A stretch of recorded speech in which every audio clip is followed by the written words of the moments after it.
अब है जी हमारे पास इस एक्सरसाइज का लास्ट क्वेश्चन, क्वेश्चन नंबर 9, जो कि है show that the value of iota n for n belongs to n and n is greater than 4 is I power r, where r is the remainder when n is divided by 4.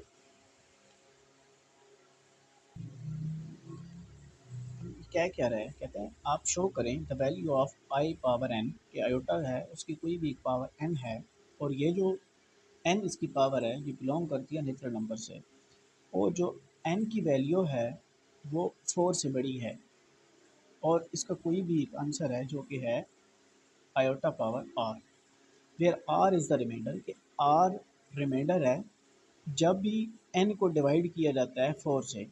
मतलब ये जो n है इसको जब n से 4 से divide किया जाए तो जो रिमाइंडर हमारे पास बचता है वो r बचता है। तो सबसे पहले तो हम देख लेते हैं ना कि जी डिवीजन एल्गोरिदम क्या होता है, या डिवीजन फार्मूला कहते हैं। सो ये एक फंडामेंटल कॉन्सेप्ट होता है नंबर थ्योरी का, ये हायर क्लासेस में आप पढ़ेंगे जाके। इसकी फर्स्ट ऑफ ऑल स्टेटमेंट क्या होती है,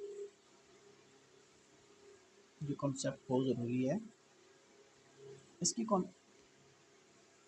अब इसकी हम स्टेटमेंट देख लेते हैं। स्टेटमेंट क्या है, जो हमारे पास होता है ना डिवीजन एल्गोरिदम, इसकी स्टेटमेंट ये होती है, और ये है क्या, डिवीजन एल्गोरिदम है इसका नाम, क्या है, डिवीजन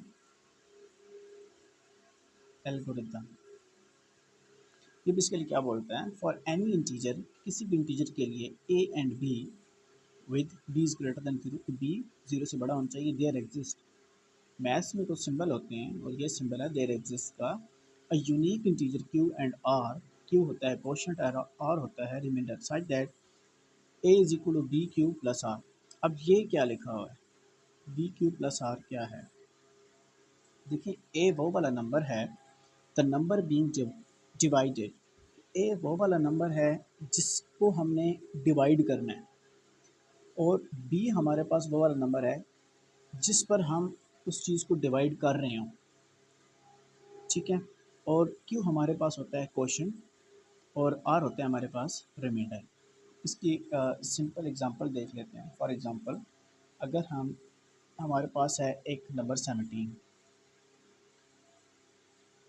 ठीक है, और अगर हमने इसको डिवाइड करना है 5 पे, तो ये कैसे होगा कि 3 टाइम्स जब हम मल्टीप्लाई करेंगे इसको तो क्या हो जाएगा 15, और बचेगा हमारे पास क्या, 2, ये रिमाइंडर बचेगा। अब ये मेरे पास है ए, ये मेरे पास है बी, ये क्यू, और ये मेरे पास है आर, ठीक हो गया। तो ये इसका डिवीजन एल्गोरिदम होता है, और इसी को हम यहाँ पे यूज़ करेंगे। So by division algorithm, by division algorithm,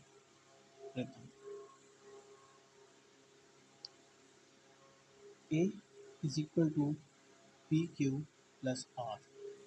आपकी बुक पे नोटेशन कुछ और लिखी हुई है, लेकिन आप कुछ भी लिख सकते हो, ठीक है। अब अब आपकी इस क्वेश्चन में जो नोटेशन दी हुई है वो हमें आर की फॉर्म में दी हुई है, ठीक है। तो आप जो मर्ज़ी इसको यूज़ कर लो। अभी हमारे पास है क्या, हमारे पास जो नंबर है मीन्स कि हमारे पास जो वो नंबर जिसको हम डिवाइड कर रहे हैं वो हमारे पास नंबर है आई पावर एन, ठीक है। और ये देखिए ये बोल रहा है डिवाइडेड बाय 4, ये 4 से डिवाइड हो रहा है। इसका मतलब है जैसे कि हमने इसको 5 से डिवाइड किया था, अभी हम इस नंबर को कर रहे हैं किससे डिवाइड, 4 से। तो ये मेरे पास आ गया 4 क्यू, और हमारे पास कोई बचेगा रिमाइंडर, ठीक है। अब ये कैसे होगा, ये तो इक्वल रहेगा आयोटा पावर 4, और इसकी जो पावर है क्यू वो सेपरेट कर लेते हैं, ठीक है, और इनटू आयोटा की पावर आर को सेपरेट कर लेते हैं, क्योंकि हम ये प्लस है ना तो इसका मतलब है ये आयोटा एक्चुअल में मल्टीप्लाई हो रहा था, तो हम इसको सेपरेट आउट कर सकते हैं।